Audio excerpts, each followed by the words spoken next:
महेश्वरः गुरु साक्षात् परब्रह्म तस्मै श्री गुरवे नमः। आपदापहर्तारं दातारं सर्वसम्पदां लोकाभिरामं श्रीरामं भूयो भूयो नमाम्यहम्।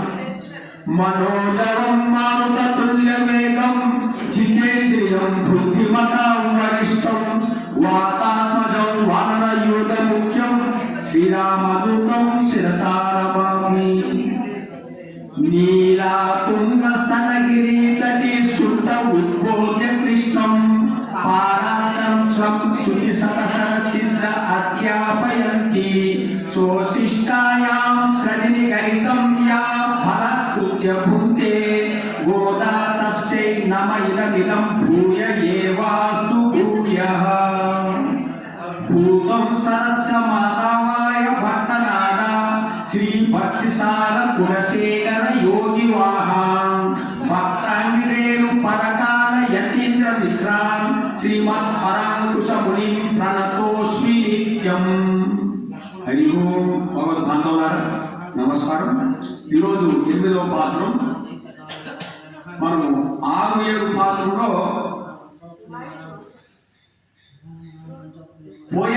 పోయగై అల్వా అని జై శ్రీరామ్ జై శ్రీరామ్ జై శ్రీరామ్ అని ఓ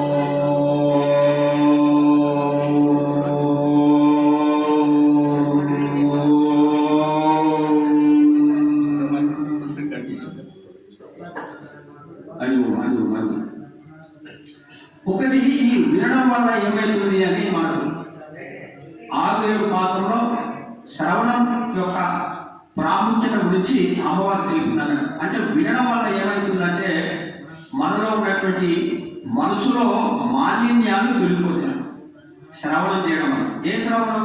భగవంతుని గురించి, భగవంతుని రూపాలు, భగవంతుని గుణాలు, భగవంతుని లీలలు మనం స్మరణం చేయడం వలన మనకి ఏం జరుగుతుంది? శ్రవణం ఏంటంటే ముఖ్యంగా 4 దోషాలు. అంటే మన చిత్తము అంటే మన మనసు భగవంతునిలో లగ్నం కావాలంటే మన చిత్తంలో చాలా మాలిన్యాలు ఉన్నాయి.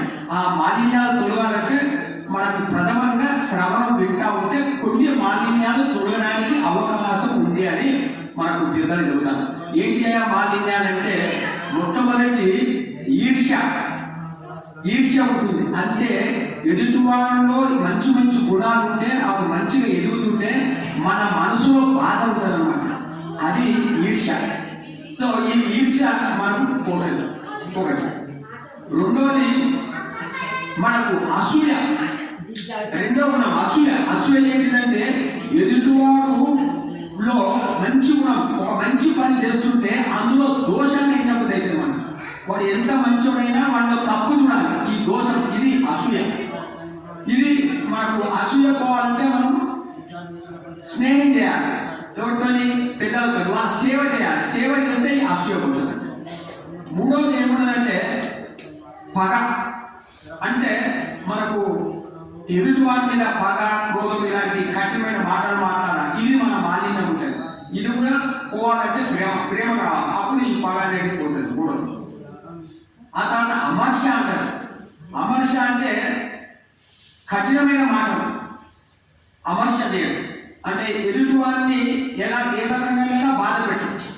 ఇది పోవాలంటే కూడా మనము సమస్తము అందరూ సమానము అనే సమభావం మనలో రావాలి. సో ఈ 4 మాలిన్యాలు పోతే ఏం చెప్తారు అనమాట. ఇది శ్రవణం యొక్క గొప్పతనం. అందుకోసమే శ్రవణం చాలా ఇంపార్టెంట్. మనం దానివల్ల మనం భగవంతునికి దగ్గర అవుతాం. ఈ మాలిన్యాలు తగ్గుతాయి.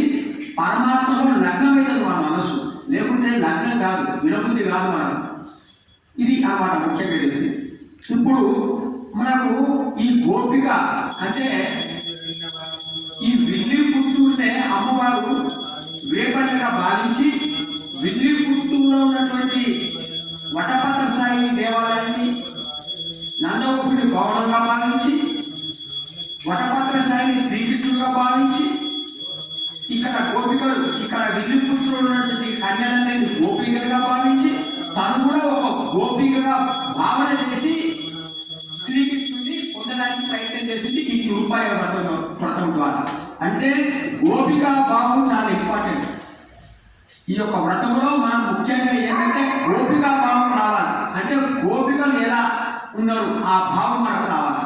అది గోదాదేవి తను ఒక గోపికగా మారిపోయింది. అంటే ఎట్లా అంటే గోపిక అంటే గొల్లవాళ్ళు యొక్క వేషధారణ ఎలా ఉంటుందో, గొల్లవాళ్ళు ఎలా మాట్లాడతారో, గొల్లవాళ్ళు ఎలా నడుచుకుంటారో ఇవన్నీ తనలో ఆమె ప్రతిపాదించుకుంది. తను ఆ మాదిరిగా మారిపోయింది. ఆ తర్వాత గొల్లవాళ్ళ దగ్గర ఈ యొక్క పాలు, ఈ పెరుగు, ఈ చల్ల చేయడం వల్ల ఒక రకమైన వాసన వస్తుంది. అలాంటి వాసన కూడా పొందిందట ఎవరు? గోదాదేవి. అంత భావంతో ఈ యొక్క తిరుపాయల వ్రతం చేసింది మనకు జ్ఞాపకం పెట్టాలి. ఇంకొకటి, ఈ గోపిక తత్వం అంటే ఏమంటారంటే పెద్దలు, మనకు భగవంతుని పొందాలి అంటే భగవంతుడే ఉపాయము అని నమ్మినటువంటి వాళ్ళన్నమాట ఈ గోపిక తత్వం. భగవంతుని పొందాలంటే వేరే ఉపాయం కాదు, భగవంతుడే ఉపాయం అని విశ్వాసం చేస్తూ ఉంటారన్నమాట. ఆ విశ్వాసం రావాలంటే కొన్ని అవసరం. ఏది అవసరం అని చెప్తుందంటే, ఒకటి అకించన్యం ఒకటి, రెండోది అనన్య గతి. ఈ రెండు ఉండాలి. అకించన్యం అంటే నేను భగవంతుని పొందడానికి నా దగ్గర ఎటువంటి సాధన లేదు అని, ఎలాంటి సాధన లేదు అన్న భావంతో ఉంటారన్నమాట ఈ యొక్క గోదాదేవి అని గోపికలు.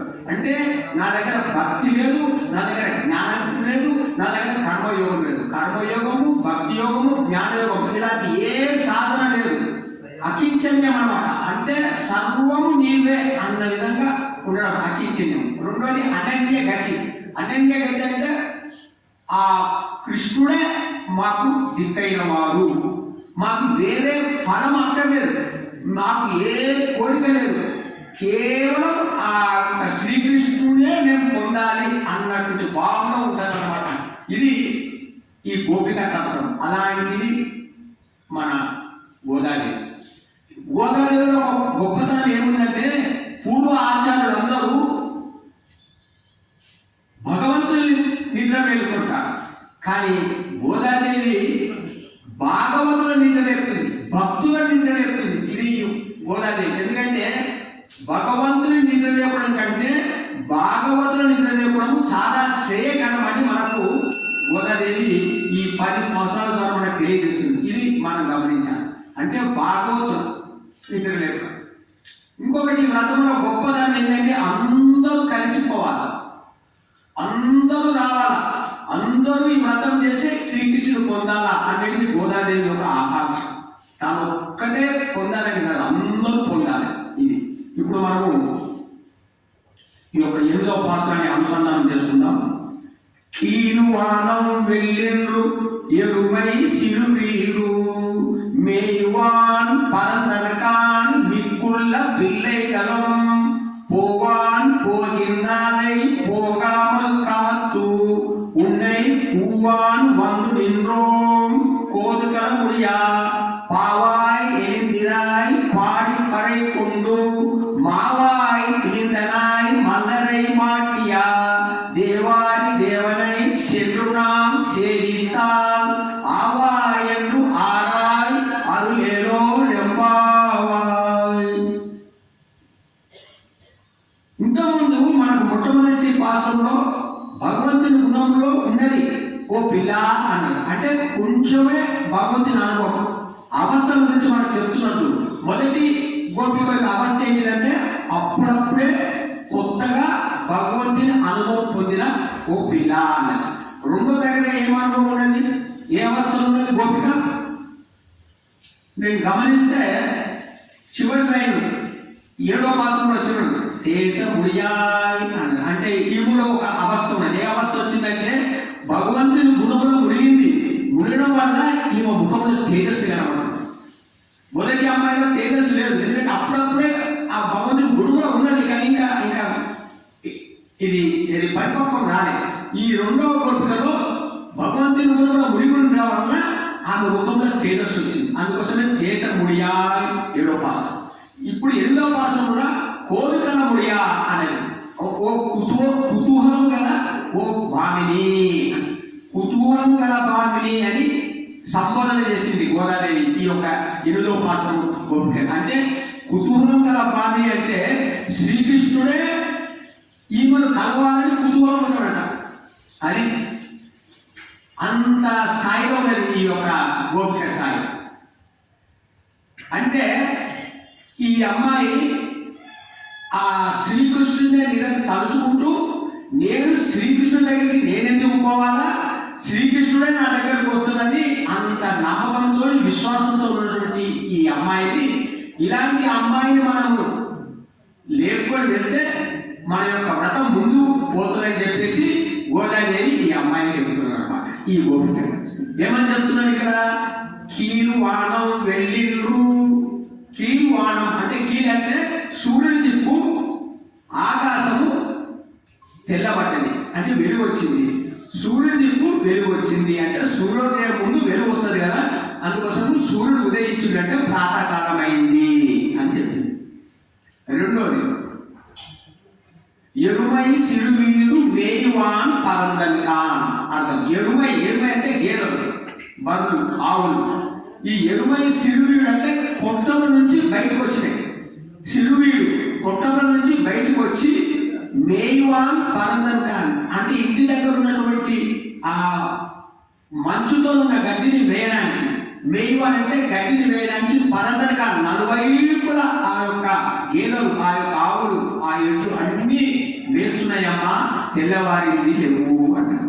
ఇది సరే అయ్యా, ఇది సరే అంటారా, అసలు అందరూ వెళ్ళారా అని అడిగింది. అని అడిగినట్టు వీళ్ళు ఊహించుకొని మిక్కుళ్ళ పిల్లయ్యగలం, మిక్కుళ్ళ పిల్లయ్యగలం అంటే నీవు తప్ప అందరూ పోవా వెళుతున్నారమ్మా, నువ్వు తప్ప అందరూ వెళుతున్నారు. పోవాన్ పోగిన్రానై అలా వెళుతా ఉంటే పోగామల్ కాత్తు ఆపినమమ్మా.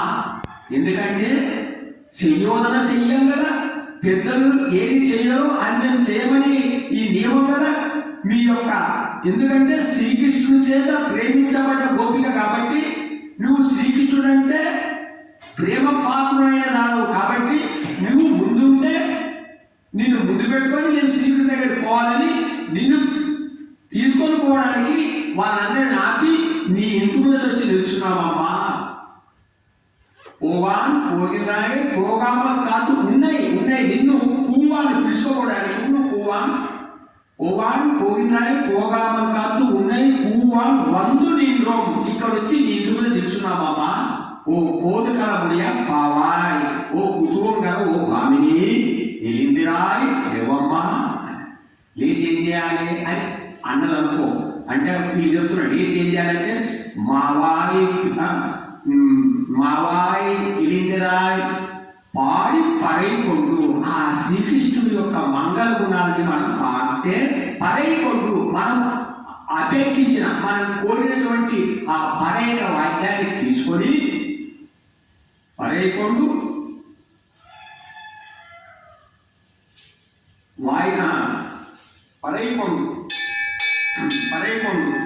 మావాయి పిలిందనాయ్ మల్లలై మాటియా. మావాయి పిలిందనాయ్, మావాయి అంటే కేసి అనే రాక్షసుడిని, పిలిందనాయ్ అంటే 2 దౌడలు చీల్చి చంపేసినాడు. మావాయి అంటే ఒక రాక్షసుడు, కేసి అనే రాక్షసుడు గుర్రం రూపంలో వచ్చినాడు శ్రీకృష్ణుడు చంపడించడానికి. ఆ మావాయి అనే ఆ కేసి అనే రాక్షసుడు యొక్క 2 దౌడలు చీల్చి, పిలిందనాయ్ అంటే 2 దౌడలు చీల్చి సంపాదించిన వాడు. మావాయి పిలిందనాయ్ మల్లరై మాటియా.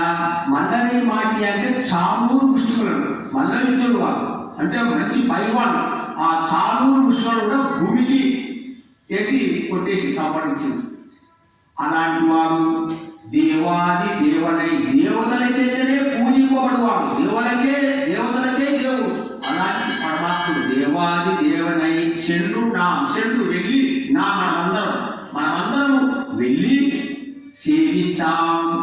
సేవ చేయాలి. ఆయనకు మనం సేవ చేస్తే అప్పుడు ఏం చేస్తాడు? ఆరాయ్ ఆరాయ్ ఆవాయ్ ఆవాయ్ అంటే జాలిపడే మీరు వచ్చిండ్రా, కానీ నేను వద్దామనుకున్నా మీరు వచ్చిన, ఇంత కష్టపడి ఇంత పొద్దున మీరు వచ్చిండ్రా. ఆవాయ్ అరందాయ్, మనకి ఏం కొరతలు ఉన్నాయో, మీకు ఏం తక్కువన్నాయో, మనకి ఏమేమి కావాలనో అది అవన్నీ విచారణ చేస్తారంట. ఆవాయ్ అరందాయ్ అరులేలో ఎంబావాయ్. అరులేలో అంటే కృప చేస్తాం, మనల్ని కటాక్షిస్తాం. పరమాత్మ కృప వలనే మనం సర్వం పొందుతాం. మనం ఎన్ని ప్రయత్నాలు చేసినా, మనం ఎన్ని రకాల పూజలు చేసినా, ఎన్ని తీర్థములు చేసినా, ఎంత జపం చేసినా, ఎలాంటి సాధన చేసినా భగవంతుని కృప మనకు పొందాల్సింది. ఆ భగవంతుని కృప అవుతేనే, ఆ కటాక్షం కలిగితేనే మనకు ముక్తి. సో అందుకోసం కృప అరులేదో రెంబావై, నీ కృప చేయి స్వామి అని చెబుతుంది అన్నమాట. అంటే ఇక్కడ కేసి అనే రాక్షసుడు సంవరించడం అంటే, కేసి అనే రాక్షసుడు దేనికి ప్రతీక అంటే అహంకారము మమకారం. మనలో ఉన్నటువంటి అహంకార మమకారం కూడా తొలగించాలంటే ఆ పరమాత్మనే తొలగించాలి, వేరొక సాధ్యంగా. మనము మన అహంకార మమకారం తొలగించుకోలేము. ఇలా ప్రయత్నం చేస్తూనే ఉండాలి. ఇలాంటి మన ఉదయమై లేవడము, ఆ స్వామిని కీర్తన చేయడము, స్వామికి పూజలు చేయడము, స్వామికి పారాయణం చేయడం, ఇలాంటి మనం సాధన చేస్తూ ఉంటే ఆయన కృప వలన మనలో మమకారం అహంకారం ఉంది. సాముల ముష్టికలు దేనికి పట్టిగారంటే కామక్రోధాలు. ఈ కామక్రోధాలని కూడా మనం పోవాలంటే ఆ పరమాత్ముని చేతిలో ఉన్న ఖడ్గంతో మన ఈ కామక్రోధాలని నరికివేయాలి. అప్పుడే మనకు వాటి కామక్రోధాలు పోతాయి. ఇది ఈ యొక్క పాశ్రంలో ఒక గొప్ప విషయం. అంతేకాకుండా ఈరోజు ముగ్గురు అలవాలంటే 6, 7, 8 ఈ ముగ్గురు అలవాళ్ళు ఎలాంటి వాళ్ళంటే ఒక చిన్న కథ చెబుతున్నారు, వాళ్ళకి జరిగింది. మొట్టమొదటి అలవారు పేరంటే పోయగే అలవారు, రెండో అలవారు పేరంటే పూదత్త అలవారు, ఈరోజు అలవారు అంటే పే అలవారు. ఈ ముగ్గురు అలవారులట ఒక మొట్టమొదటి అలవారు పోయిగా అలవారు ఒక ఊరికి వెళ్తూ ఉంటే వర్షం పడుతుందంట. సాయంత్రం వర్షం పడుతుంటే ఒక ఇంటి లోపలికి వెళ్ళి ఆ ఇంటి ముందర తెచ్చి వర్షం పడుతుంది, కొంచెం స్థలం ఏంటంటే ఒక చిన్న రూమ్ ఇచ్చారట. ఆ రూమ్లో ఆయన మంచిగా కూర్చున్నాడు. తర్వాత పూదత్త అలవారు వచ్చింది, అదే వర్షం పడుతుందని. ఆయన కూడా ఇదే రూమ్కి వచ్చింది. వస్తే నాకు చోటి అంటే ఇద్దరికి ఒకడే పండుకుంటాడు, ఇద్దరు పండుకొని స్థలం ఉండదు. సరే ఈ యొక్క పూదత్త అలవారు కూడా స్థలం ఇవ్వడం జరిగింది. పూదత్త అలవారు ఇద్దరు కూర్చొని రామరామ, ఎందుకంటే వీళ్ళు భక్తులు కదా కీర్తనం చేస్తున్నాడు, కృష్ణ కృష్ణ కృష్ణ. ఇలా చేస్తుంటే ఇంకొక గంట తర్వాత ఈ పోయకయ్య అలవారు, ఈ పోయ అలవారు ఈతను వచ్చాడు. వర్షం పడుతుందండి చోటు. అప్పుడు ముగ్గురు కూర్చొని లేదు, నిలబడితే కూర్చోవచ్చు. సరే రా స్వామి అని ముగ్గురు నిల్చున్నాడట. ముగ్గురు నిల్చొని మళ్ళా కీర్తన చేస్తూ ఉంటాం. ఇలా చేస్తూ ఉంటే ఇంత ముగ్గురు ఇంత మహానుభావులు అనేసి సాక్షాత్ పరమాత్మ చాలా ఆనందించాక వీళ్ళ ముగ్గురు మధ్యలో వచ్చేసాడు. ఇలా ముగ్గురు మధ్యలో వస్తే వీళ్ళకేమి చోటు లేదు, ఒకరి మీద ఒకరు పడుతున్నది. ఏంటంటే ఆశ్చర్యం చూస్తే వెలుతూ వచ్చిందట. గొప్ప తేజస్సుతో సాక్షాత్ పరమాత్మ దర్శనమిచ్చారు. అప్పుడు వీళ్ళు ఆ అశ్వంలో మారుతుండగా వీళ్ళు పల్లాడు అని 3 ఈ యొక్క ఇది పల్లాడు పాడారు అన్నమాట. ఎవరికి? ఆ స్వామి. అంటే ఎవరు ఇంతవరకు ప్రత్యక్ష దర్శనం ఎవరు చేసినో తెలియదు, కానీ ఈ ముగ్గురు అనువాళ్ళు స్వామిని ప్రత్యక్షంగా దర్శనం చేసిందని చెప్తారు అన్నమాట. వేరే వాళ్ళు దర్శనం చేసినది మనసులో సాక్షాత్కారం చేయొచ్చు, కానీ సాక్షాత్ దర్శనం ఈ ముగ్గురికి జరిగిందని పెద్దలు చెప్తారు. ఇది ఒక 8వ పాసరం. హరే నమః హరే నమః హరే నమః.